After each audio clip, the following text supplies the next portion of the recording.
Item ಯಾವುದೇ ಇರಲಿ try ಮಾಡಿ ಆಚಿ ಚಿಕನ್ ಮಸಾಲಾ. ಆಚಿ ಚಿಕನ್ ಮಸಾಲಾ. ಮಾಜಿ ಮುಖ್ಯಮಂತ್ರಿ ಬಿಎಸ್ ಯಡಿಯೂರಪ್ಪನವರಿಗೆ ಸಂಬಂಧಪಟ್ಟಂತ ಅಭಿಮಾನೋತ್ಸವ ಅತಿ ದೊಡ್ಡ ಕಾರ್ಯಕ್ರಮಕ್ಕೆ ಉಳಿದಿರೋದು ಜಸ್ಟ್ 3 ದಿನ.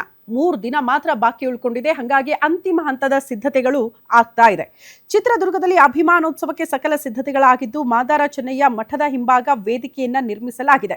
ಕಾರ್ಯಕ್ರಮಕ್ಕೆ ಜರ್ಮನ್ ಪೆಂಡಾಲ್ ನಿರ್ಮಾಣ ಆಗಿದ್ದು ಊಟದ ಕೌಂಟರ್ ವ್ಯವಸ್ಥೆಯನ್ನು ಕೂಡ ನಾಯಕರು ಮಾಡಿದ್ದಾರೆ. ಕಾರ್ಯಕ್ರಮಕ್ಕೆ ಬರುವ ವಾಹನಗಳಿಗೆ ಪಾರ್ಕಿಂಗ್ ವ್ಯವಸ್ಥೆಯನ್ನು ಕೂಡ ಬಹಳ ಅಚ್ಚುಕಟ್ಟಾಗಿ ಮಾಡಿಕೊಳ್ಳಲಾಗಿದೆ. ಸಿದ್ಧತೆ ಭದ್ರತೆ ವ್ಯವಸ್ಥೆ ಹೆಂಗಿದೆ ಅನ್ನೋದ್ರ ಕುರಿತು ನಮ್ಮ ಪ್ರತಿನಿಧಿ ಒಂದು ಪ್ರತ್ಯಕ್ಷ ವರದಿ ಕೊಟ್ಟಿದ್ದಾರೆ. ನೋಡ್ಕೊಂಡು ಬರೋಣ. ಮೇ 9ರಂದು ಕೋಟೆನಾಡು ಚಿತ್ರದುರ್ಗದಲ್ಲಿ ಬಿಎಸ್ ಯಡಿಯೂರಪ್ಪನವರ ಅಭಿಮಾನೋತ್ಸವ ಕಾರ್ಯಕ್ರಮವನ್ನ ಆಯೋಜನೆ ಮಾಡಿರುವಂತದ್ದು. ನಾವಿದೀಗ ಆ ಒಂದು ಕಾರ್ಯಕ್ರಮದ ಸ್ಥಳದಲ್ಲಿದ್ದೇವೆ. ನಮ್ಮ ಹಿಂಬದಿಯಲ್ಲಿ ನೋಡ್ತಾ ಇರಬಹುದು. ಇದು ಚಿತ್ರದುರ್ಗದ ಮಾದಾರ ಚೆನ್ನಯ್ಯ ಗುರುಪೀಠದ ಹಿಂಭಾಗದಲ್ಲಿರುವಂತಹ ಬೃಹತ್ ಮೈದಾನದಲ್ಲಿ ಈ ಒಂದು ಕಾರ್ಯಕ್ರಮವನ್ನ ನಡೆಸಲಿಕ್ಕೆ ಸಕಲ ರೀತಿಯಲ್ಲೂ ಕೂಡ ಈಗಾಗಲೇ ಸಜ್ಜನ್ನು ಮಾಡ್ತಾ ಇದ್ದಾರೆ. ಈಗಾಗಲೇ 200 ಅಡಿ ಅಗಲ ಮತ್ತು 1000 ಅಡಿ ಉದ್ದದಲ್ಲಿ ಈಗಾಗಲೇ ಜರ್ಮನ್ ಪೆಂಡಾಲ್ ಅನ್ನು ಕೂಡ ಹಾಕಿರುವಂತದ್ದು. ಈಗಾಗಲೇ ಕಾಮಗಾರಿಯು ಕೂಡ ಪ್ರಗತಿಯಲ್ಲಿರುವಂತದ್ದು. ಈ ಪ್ರತಿನಿತ್ಯವೂ ಕೂಡ ಈಗಾಗಲೇ ಕಳೆದ 1 ವಾರದಿಂದಲೂ ಕೂಡ ಈ ಮೈದಾನದಲ್ಲಿ ಈ ಒಂದು ವೇದಿಕೆ ನಿರ್ಮಾಣವನ್ನ ಮಾಡುವಂತಹ ನಿಟ್ಟಿನಲ್ಲಿ ಈಗಾಗಲೇ ಕಾರ್ಮಿಕರು ಕೆಲಸವನ್ನ ಮಾಡ್ತಾ ಇದ್ದಾರೆ. ಮತ್ತೊಂದು ಕಡೆಗಳಲ್ಲಿ ಈಗಾಗಲೇ ಎಲ್ಲಾ ರೀತಿಯಲ್ಲೂ ಕೂಡ ಬಂದೋಬಸ್ತ್ ವ್ಯವಸ್ಥೆ ಮಾಡಲಿಕ್ಕೆ ಪೊಲೀಸ್ ಅಧಿಕಾರಿಗಳು ಕೂಡ ಸ್ಥಳಕ್ಕೆ ಆಗಮಿಸಿದ್ದಾರೆ. ಪೊಲೀಸ್ ಅಧಿಕಾರಿಗಳು ಕೂಡ ಇಲ್ಲಿ ಏನು ದೇಶದ ಗೃಹ ಮಂತ್ರಿ ಅಮಿತ್ ಶಾ ಅವರು ಕೂಡ ಬರೋ ನಿಟ್ಟಿನಲ್ಲಿ ಈಗಾಗಲೇ ಪೊಲೀಸ್ ಬಿಗಿ ಭದ್ರತೆಯನ್ನು ಕೂಡ ವಹಿಸಿಕೊಳ್ಳಲಿಕ್ಕೆ ಎಲ್ಲಾ ರೀತಿಯ ತಯಾರಿಗಳನ್ನು ಕೂಡ ಮಾಡ್ತಾ ಇದ್ದಾರೆ.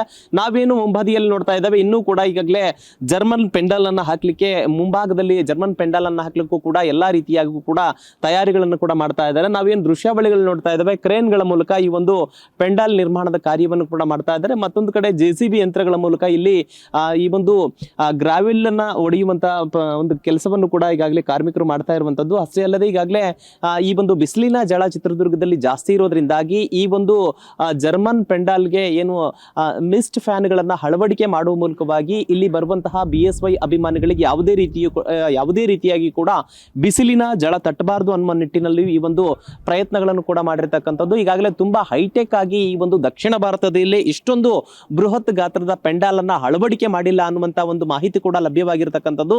ಅಷ್ಟೇ ಅಲ್ಲದೆ ಈಗಾಗಲೇ ನಮ್ಮ ಮತ್ತೊಂದು ಬದಿಯಲ್ಲಿ ನೋಡ್ತಾ ಇರಬಹುದು, ಇನ್ನೂ ಶಾಮಿಯಾನಗಳನ್ನ ಹಾಕುವಂತಹ ವ್ಯವಸ್ಥೆ ಕೂಡ ಇರುವಂತದ್ದು. ಏನು ಈ ಒಂದು ಸುಮಾರು 10 ಲಕ್ಷ ಜನ ಸೇರುವಂತಹ ನಿರೀಕ್ಷೆ ಇರೋದ್ರಿಂದಾಗಿ ಬೃಹತ್ ಪ್ರಮಾಣದಲ್ಲಿ ಇಲ್ಲಿ ಬರುವಂತಹ ಒಂದು ಅಭಿಮಾನಿಗಳಿಗೆ ಬಿಜೆಪಿ ಪಕ್ಷದ ಕಾರ್ಯಕರ್ತರಿಗೆ ಯಾವುದೇ ರೀತಿಯಾಗಿಯೂ ಕೂಡ ತೊಂದರೆ ಆಗಬಾರದು ಅನ್ನುವ ನಿಟ್ಟಿನಲ್ಲಿ ಈಗಾಗಲೇ ಎಲ್ಲಾ ರೀತಿಯಲ್ಲೂ ಕೂಡ ವ್ಯವಸ್ಥೆಗಳನ್ನು ಕೂಡ ಮಾಡ್ತಾ ಇದ್ದಾರೆ. ಅಷ್ಟೇ ಅಲ್ಲದೆ ಊಟದ ವ್ಯವಸ್ಥೆಯನ್ನು ಕೂಡ ಮಾಡಿರ್ತಕ್ಕಂಥದ್ದು. ಊಟದ ಕೌಂಟರ್ಗಳನ್ನು ಕೂಡ ಈಗಾಗಲೇ ನಿರ್ಮಾಣ ಮಾಡಿದ್ದಾರೆ. ಊಟದ ಕೌಂಟರ್ಗಳಲ್ಲಿ ಸುಮಾರು 5 ಕೌಂಟರ್ಗಳನ್ನಾಗಿ ಈಗಾಗಲೇ ಮಾಡಿ ಇಲ್ಲಿ ಬರ್ತಕ್ಕಂತಹ ಬಿಜೆಪಿ ಕಾರ್ಯಕರ್ತರಿಗೆ ಎಲ್ಲಾ ರೀತಿಯಲ್ಲೂ ಕೂಡ ಊಟದ ಸಿದ್ಧತೆಗಳನ್ನು ಕೂಡ ಮಾಡಿರ್ತಕ್ಕಂಥದ್ದು. ಕೌಂಟರ್ ಮೂಲಕ ಈ ಒಂದು ಊಟದ ವ್ಯವಸ್ಥೆಯನ್ನು ಕೂಡ ಮಾಡಿದ್ದಾರೆ. ಮತ್ತೊಂದು ಕಡೆಗಳಲ್ಲಿ ಈಗಾಗಲೇ ಶೌಚಾಲಯಗಳ ನಿರ್ಮಾಣವನ್ನು ಕೂಡ ಮಾಡ್ತಾ ಇದ್ದಾರೆ. ಇಲ್ಲಿ ಬರುವಂತಹ ಒಂದು BSY ಅಭಿಮಾನಿಗಳಿಗೆ ಯಾವುದೇ ರೀತಿಯಾಗಿಯೂ ಕೂಡ ಸಮಸ್ಯೆ ಆಗದಂತೆ ಎಲ್ಲಾ ರೀತಿಯಲ್ಲೂ ಕೂಡ ಕಟ್ಟುನಿಟ್ಟಿನ ಒಂದು ವ್ಯವಸ್ಥೆಗಳನ್ನು ಕೂಡ ಮಾಡ್ತಾ ಇದ್ದಾರೆ. ಮುಂಜಾಗ್ರತಾ ಕ್ರಮಗಳನ್ನು ಕೂಡ ವಹಿಸಿರತಕ್ಕಂಥದ್ದು. ಅಷ್ಟೇ ಅಲ್ಲದೆ ಇಲ್ಲಿ ಬರುವಂತಹ ಒಂದು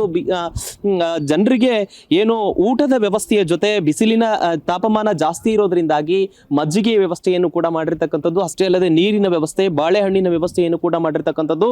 ಒಟ್ಟಿನಲ್ಲಿ ಕೋಟೆನಾಡು ಚಿತ್ರದುರ್ಗದಲ್ಲಿ ಈಗಾಗಲೇ BS ಯಡಿಯೂರಪ್ಪನವರ ಒಂದು ಅಭಿಮಾನೋತ್ಸವ ಕಾರ್ಯಕ್ರಮಕ್ಕೆ ಭರದಿಂದ ಸಿದ್ಧತೆಗಳು ಕೂಡ ನಡೀತಿರುವಂತದ್ದು. Rajashekar, guarantee news, Chitradurga.